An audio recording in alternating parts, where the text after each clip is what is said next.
Hello crafty friends, I'm Link from Studio Kato and I'm so happy you're joining me again today for another video. Today I am sharing some inspiration for the Seize the Stamp April Color Challenge and I'm using some Pinkfresh Studio products today.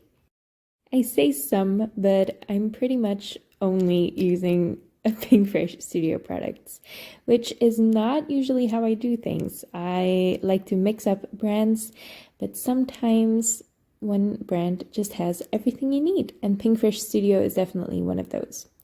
Now I am starting out with my background and I am using this skinny Plaid Slimline stencil, but I'm only making a mini Slimline card.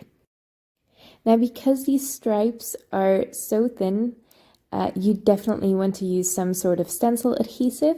I use some, I'm not sure what it's called actually, but pixie spray would work. You can't get that in Europe, however, so I'll definitely make sure to link what I used so you can find that as well. Now I am trying to create a spotlight effect, so I want my middle of my background to be a little bit lighter than the rest. So I'm starting out with these vertical stripes and I am making sure that, well, these will be vertical. My card is twisted right now, but I'm starting with the long stripes and I made sure that the bottom and top of my card, again, my card is turned around right now. It's going to be a portrait card, are a little bit darker, so I used a darker ink for that. I'm just using two light blues and then I can move on to my stamping. I am going to stamp this twice. This is the Blooming Branch stamp set by Pinkfresh Studio. I am using this large image. There's only one image in the set, but there are a couple of sentiments in there as well. I am going to stamp this in Versafine Onyx black ink, which is a pigment ink, so it stays wet for a while and I can emboss it. And you know I love my embossed outlines. I'm going to stamp this a couple of times to get a really clear impression. This was the first time I used the stamp, I think. I actually might have used it before, but with a no-line coloring ink, I think. Anyway, that is the stamped image. I stamped it onto Clairefontaine DCP 250 GSM cardstock, which is really smooth, and that's perfect because we're going to do some ink blending on top of this, some stenciling.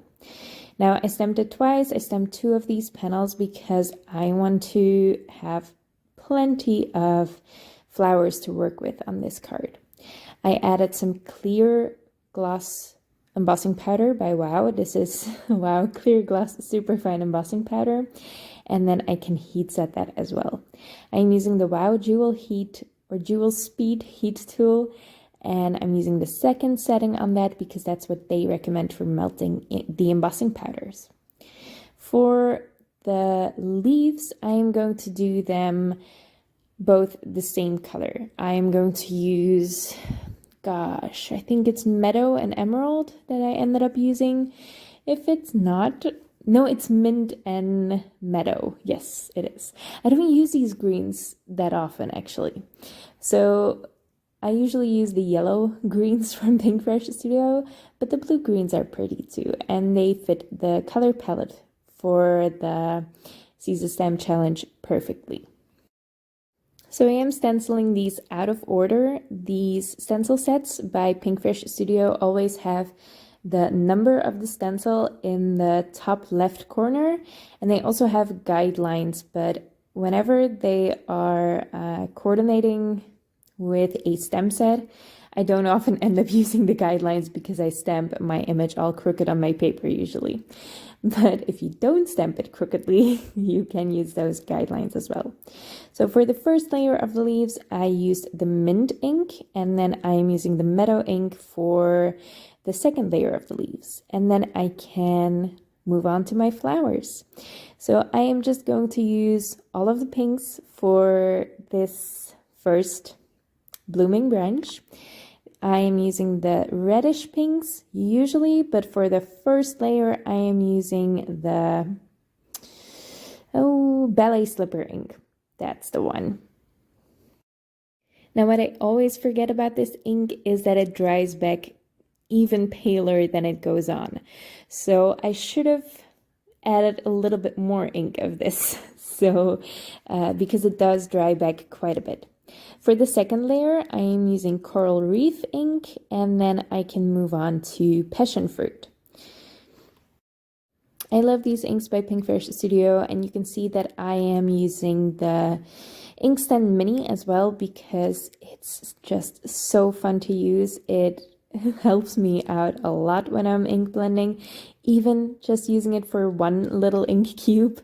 I just think it's really handy to not have to hold it because it gets my fingers all dirty when I hold the ink cube and then blend over it with a blending brush. I get ink on the fingers that were holding the ink cube.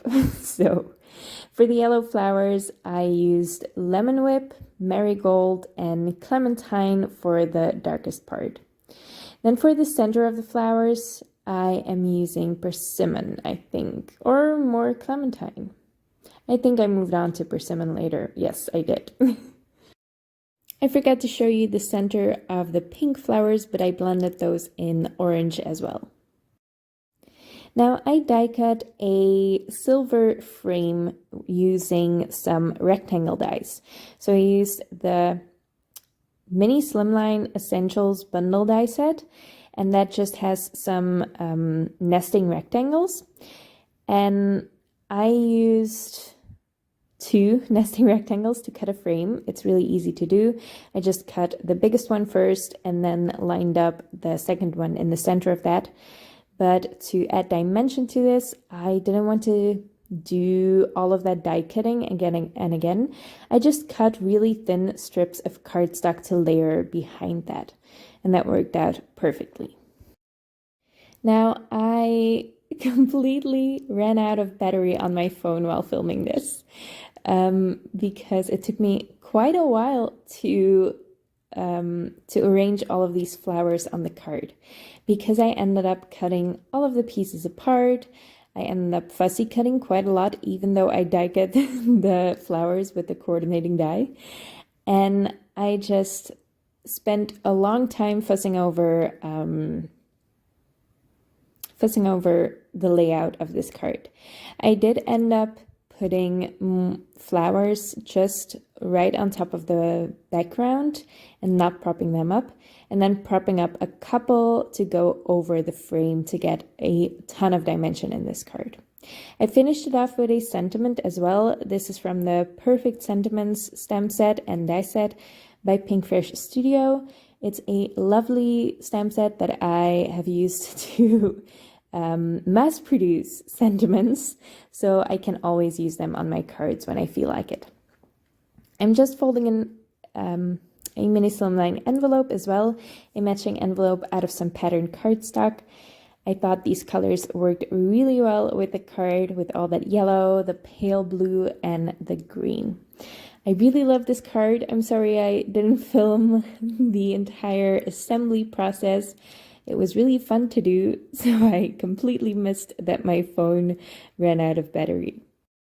I don't often use pastels in my cards, or at least not this many in one card, but I really like how it turned out. I love these color challenges because they get you out of your comfort zone sometimes, at least for me they do, because I often use the same color combinations on my cards, and I'm happy to switch it up sometimes. I hope you like it. I hope you join the challenge because you can definitely win something.